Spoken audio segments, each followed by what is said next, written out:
Court ధిక్కరణ కేసులో speaker గడ్డం ప్రసాద్ కు సుప్రీంకోర్టు నోటీసులు జారీ చేసింది. బీఆర్ఎస్ ఫిరాయింపు ఎమ్మెల్యే అనర్హత కేసులో కోర్టు ఆదేశాలను స్పీకర్ ధిక్కరించారని సుప్రీంకోర్టును ఆశ్రయించారు బీజేపీ ఎమ్మెల్యే మహేశ్వర్ రెడ్డి. ఈ కేసులో కేటీఆర్ వేసిన పిటిషన్తో మహేశ్వర్ రెడ్డి పిటిషన్ ట్యాగ్ చేసింది ధర్మాసనం. తదుపరి విచారణ ఫిబ్రవరి 6కు వాయిదా వేసింది.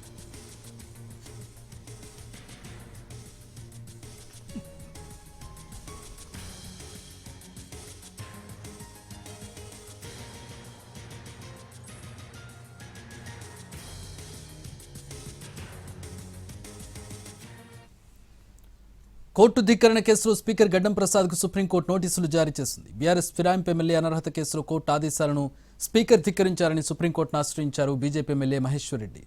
ఈ కేసులో కేటీఆర్ వేసిన పిటిషన్తో మహేశ్వర్ రెడ్డి పిటిషన్ ట్యాగ్ చేసింది ధర్మాసనం. తదుపరి విచారణ ఫిబ్రవరి 6కు వాయిదా వేసింది.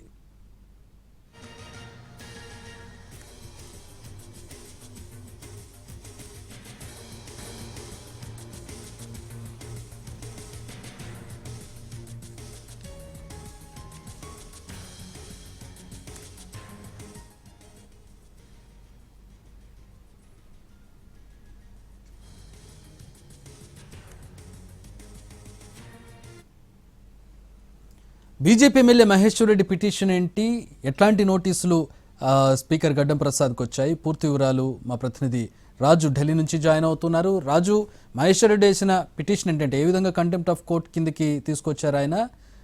అలాగే కేటీఆర్కి వేసినటువంటి పిటిషన్ ట్యాగ్ చేసినట్టుగా తెలుస్తోంది. ఏంటి, ఎట్లాంటి ప్రొసీడింగ్స్ జరిగాయి? చక్రి, తెలంగాణలో అంటే బీఆర్ఎస్ పార్టీలో గెలిచినటువంటి 10 మంది ఎమ్మెల్యేలు కాంగ్రెస్ పార్టీలో చేరారంటూ గతంలో అంటే సుప్రీంకోర్టులో పిటిషన్ దాఖలు చేశారు కేటీఆర్, దాంతో పాటు బీఆర్ఎస్ పార్టీకి తరపునటువంటి కొంతమంది ఎమ్మెల్యేలు. అయితే ఈ కేసుకు సంబంధించినటువంటి విషయంలో 3 నెలల్లో ఈ ఎమ్మెల్యేలకు సంబంధించినటువంటి అనర్హత పిటిషన్ల పైన స్పీకర్ నిర్ణయం తీసుకోవాలని చెప్పి స్పష్టమైనటువంటి ఆదేశాలు గతంలో సుప్రీంకోర్టు ఇచ్చింది. అయితే 3 నెలలు దాటినా ఎమ్మెల్యే పైన చర్యలు తీసుకోలేదంటూ సుప్రీంకోర్టును బీఆర్ఎస్ ఆశ్రయించింది. దానిపైన ఇప్పటికే కేసు విచారణ కూడా జరిగింది. ఈ మధ్య అంటే 4 రోజుల క్రితం ప్రత్యేకంగా 4 వారాల గడువిస్తూ 2 వారాల్లోగా పూర్తి అప్డేట్స్ ను తెలపాలని చెప్పి కూడా స్పీకర్ కు కోర్టు స్పష్టం చేసింది. అయితే ఆ సమయంలోనే ఇప్పటికే పార్టీ మారినట్లు ఉన్నటువంటి అనర్హత పిటిషన్లు ఏవైతే ఉన్నాయో అందులో 7 పిటిషన్ల పైన నిర్ణయం తీసుకున్నారు. ఇంకొక పిటిషన్ విచారణ పూర్తయింది. దానికి సంబంధించినటువంటి జడ్జిమెంట్ కూడా పెండింగ్ లో ఉందనే విషయాన్ని కోర్టుకు స్పష్టం చేశారు ప్రభుత్వం తరఫున న్యాయవాది అభిషేక్ సింఘి. అయితే ఈ ఓవరాల్ ఎపిసోడ్ లో కూడా అంటే అనర్హత పిటిషన్లకు సంబంధించినటువంటి ఎపిసోడ్ లో స్పీకర్ కోర్టును ధిక్కరించారు. కోర్టు గతంలో 3 నెలల సమయం ఇచ్చిన 3 నెలల్లోగా ఈ 10 మంది ఎమ్మెల్యేలకు సంబంధించినటువంటి అనర్హత పిటిషన్ల పైన నిర్ణయం తీసుకోలేకపోయారంటూ పిటిషన్ దాఖలు చేసినటువంటి పరిస్థితి కనిపిస్తుంది.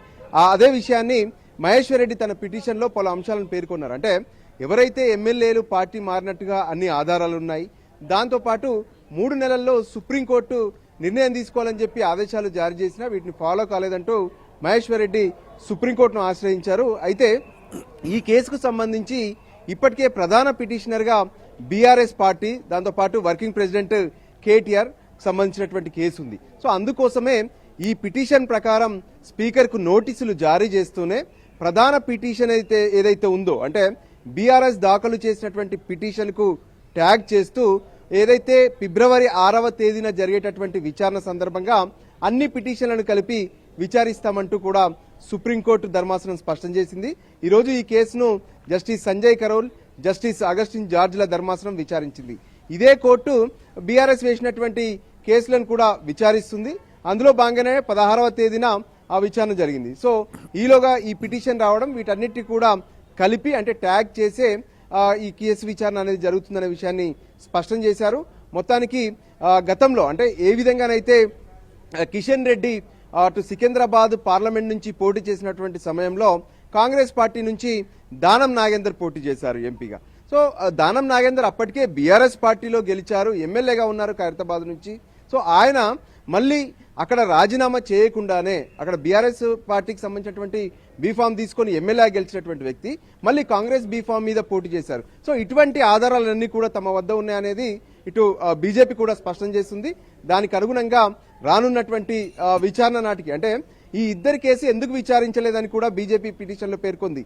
ఇప్పటి వరకు మిగతా అందరినీ విచారించారు స్పీకర్, కానీ కడియం శ్రీహరి, దానం నాయందర్ల పిటిషన్ల పైన, అనర్హతకు సంబంధించినటువంటి పిటిషన్ల పైన ఎందుకు విచారణ జరగలేదు? సో వాటి విచారణ జరగాల్సి ఉంది.